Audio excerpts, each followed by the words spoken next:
আজ আমার recipe mango pickle. সঠিকভাবে বানিয়ে নিতে পারলে এই আমের আচারটা অনেক দিন পর্যন্ত সংরক্ষণ করে রাখা যেতে পারে। এই আমের আচারটা বানানোর জন্যে প্রথমে আমি 4টে আম খুব ভালো করে ধুয়ে মুছে নিয়েছিলাম।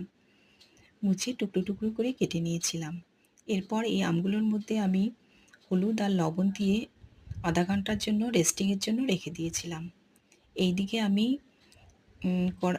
গ্যাসের মধ্যে কড়াই বসিয়ে শুকনো লঙ্কা আর কিছু গোটা মশলা দিয়ে দিয়েছিলাম।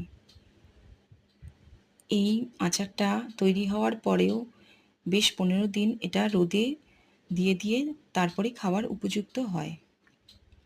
মশলাগুলো এক এক করে আমি কড়াইয়ের মধ্যে দিয়ে একদম লো ফ্লেমে হালকা করে ভেজে তুলে নিয়েছিলাম আর মশলাগুলো গুঁড়ো করে নিয়েছিলাম।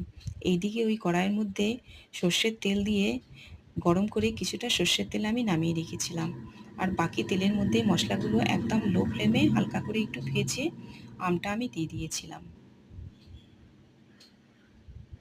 এরপর আমি কিছুটা কাশ্মীরি লঙ্কা গুঁড়ো কালারের জন্য আর ব্ল্যাক সল্ট আর হলদি দিয়ে খুব ভালো করে মশলাটা আমের সঙ্গে মিশিয়ে নিয়েছিলাম। ঠিক নামানোর আগেই হাফ কাপ মতো আমি ভিনিগার দিয়ে কাচের বয়মে আমি নামিয়ে নিয়েছিলাম আর তেলটা যে আমি নামিয়ে রেখেছিলাম সেটা আমি উপর দিয়ে দিয়েছিলাম। 15 দিন আমি রোদে রেখে